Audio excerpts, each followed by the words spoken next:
Good morning, good afternoon, and good evening to everyone watching this video. My name is Zhafran Wahyudi with the last three digit of my ID is 028 from class 4A. Today I will be presenting my annotated bibliography review which covers 10 research articles all centered around one concept: the use of technology in English language learning. I hope this presentation gives you a clear picture of where the research currently stands and what it means for us as future English teachers, inshallah. Now, before we dive into each article, let me give you a quick overview of the 10 students I reviewed. Now, for example, there is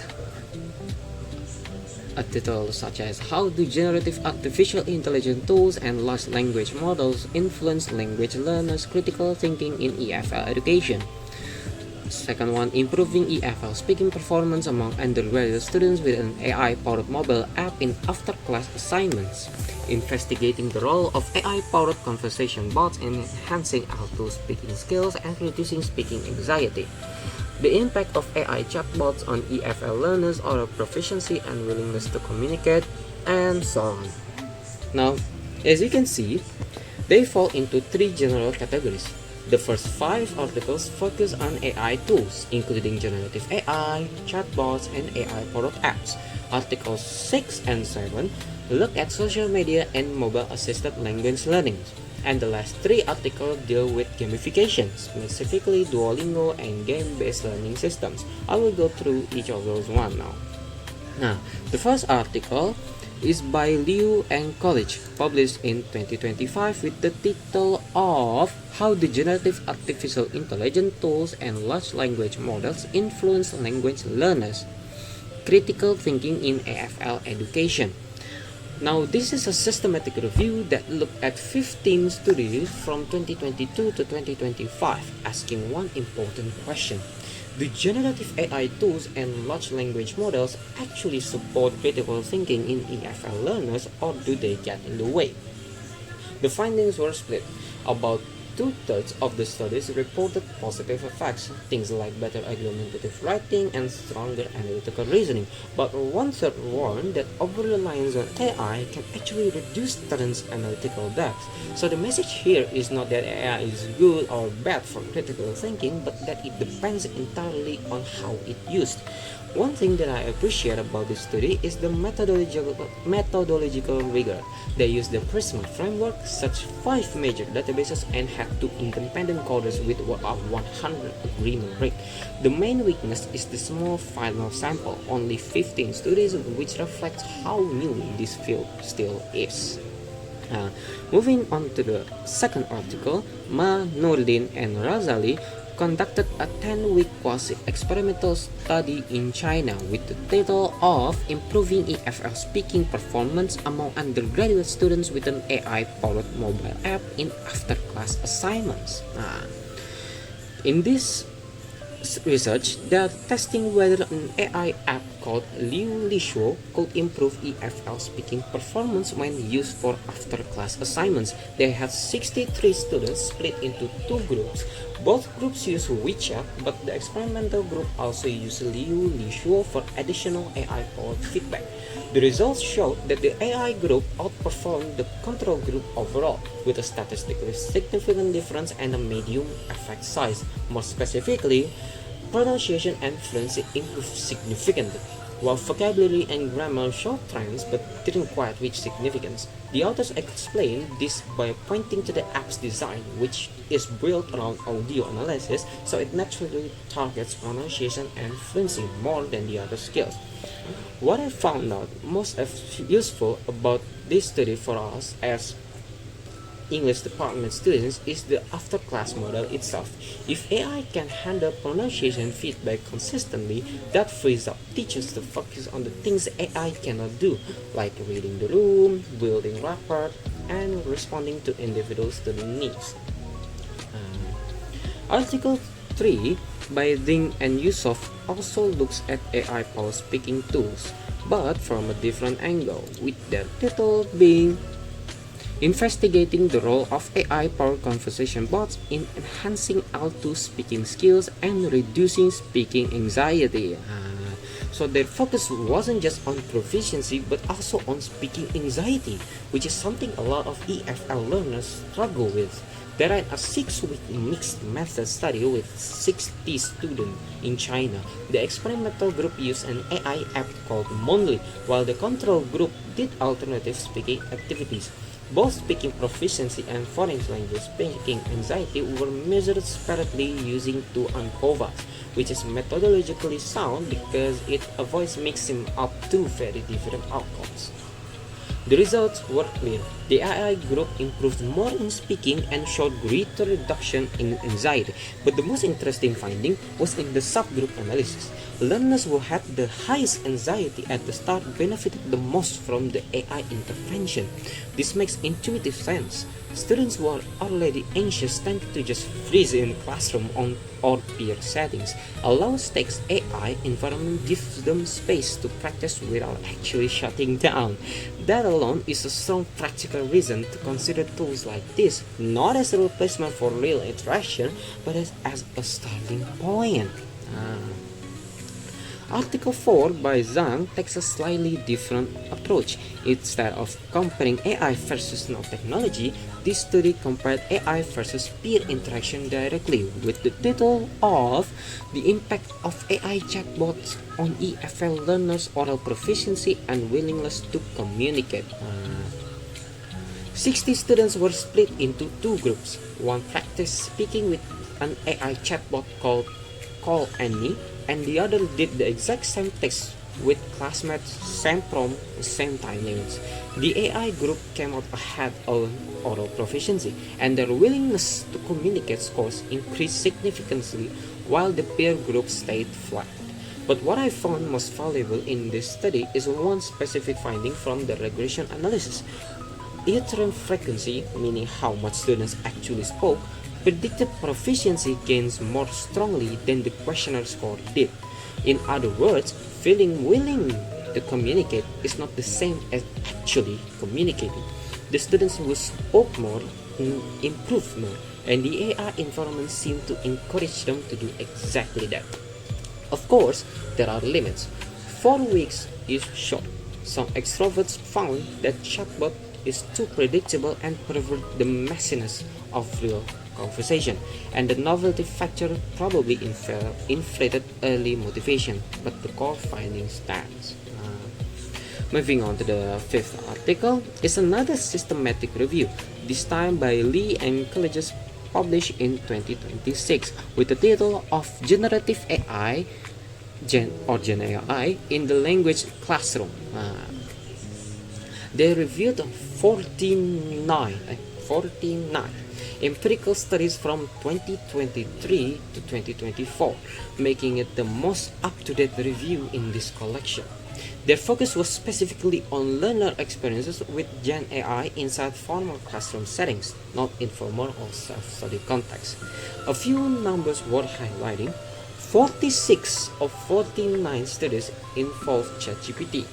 Writing was the most studied skill, and learner perception was the dominant research focus with 101 coded instances, compared to only 18 for actual language acquisition.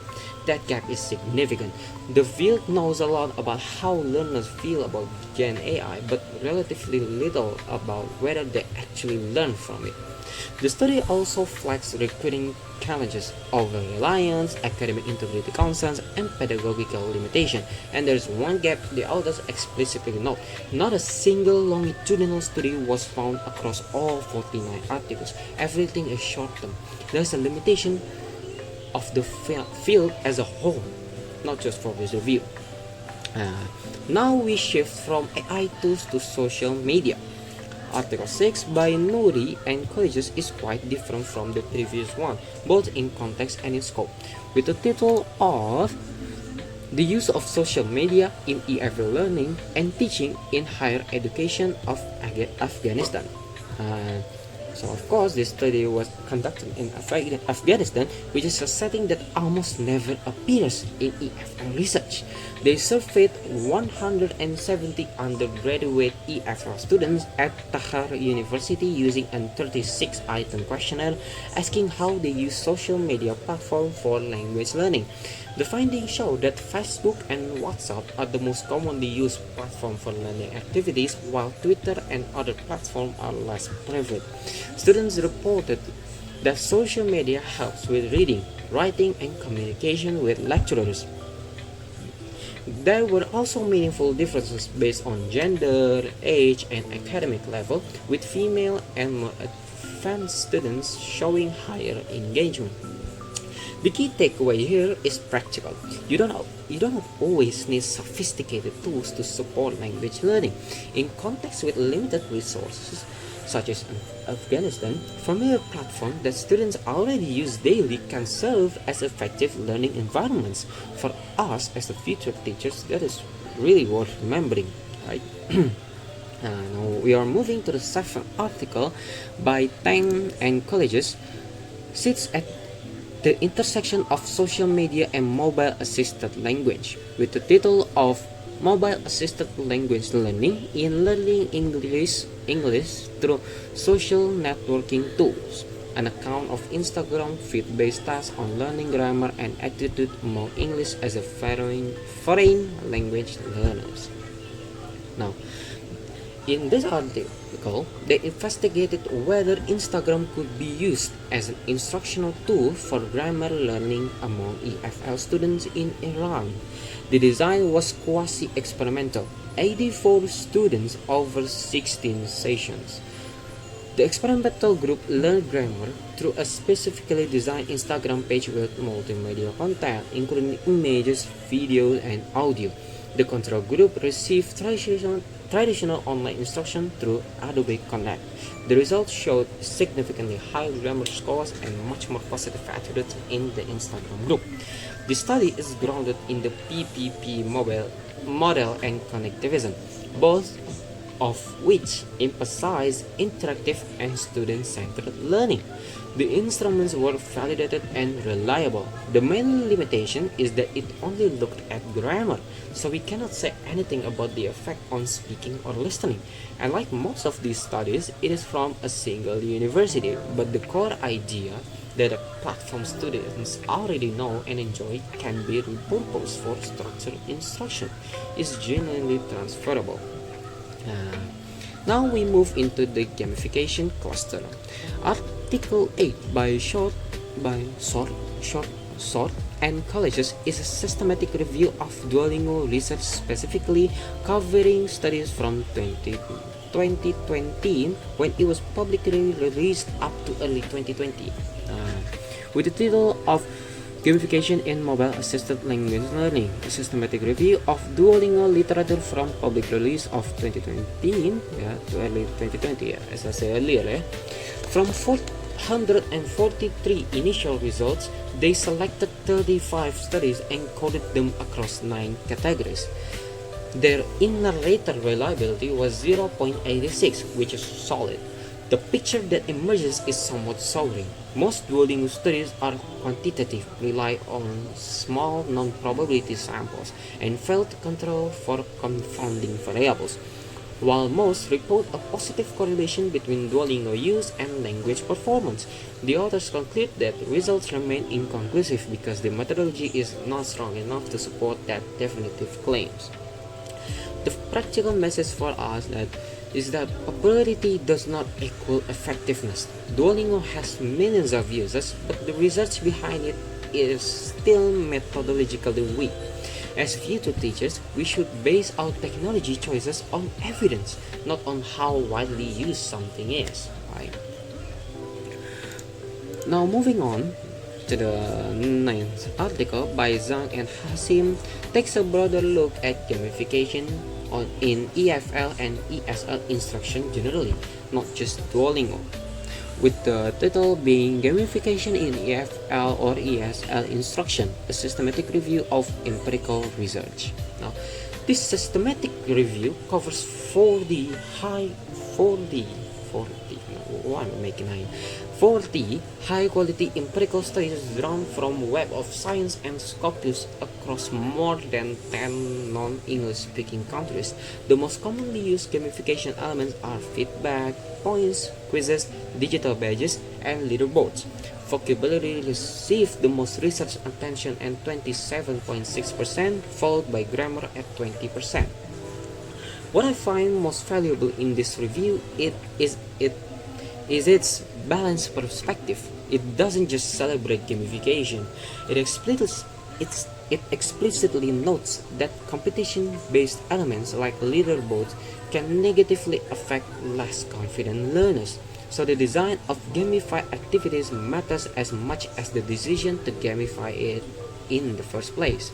A well-designed collaborative gamified activity is very different from simply adding a competitive leaderboard to a vocabulary quiz.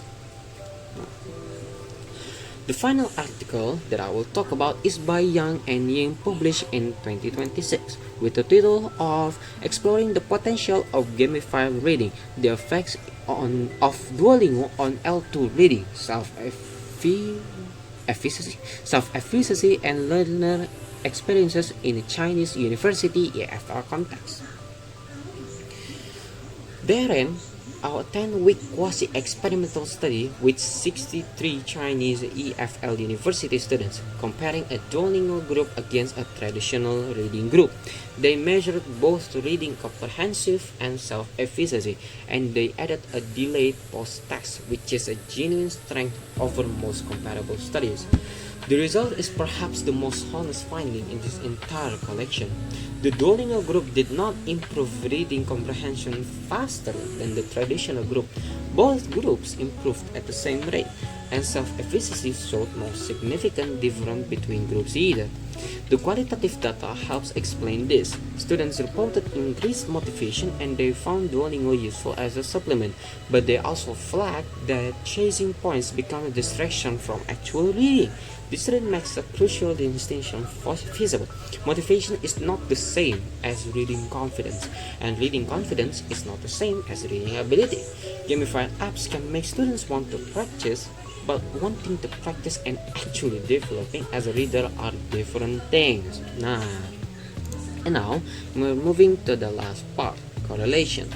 Now that we have gone through all 10 articles, let me bring everything together. Across all 10 studies, technology consistently plays the role of a supplement, not a replacement, right? Not an entire replacement, whether it is an AI chatbot or an Instagram grammar page or Duolingo. None of these tools work in isolation from good teaching. They work best when they extend or support what happens in the classroom, not when they are expected to replace it. The 10 articles fall into 3 natural clusters. The first cluster covers AI tools, articles 1 through 5, as I explained earlier. This study shows real benefits for speaking, writing, and critical thinking, but with one consistent condition. The tool has to be used in a way that keeps the student thinking.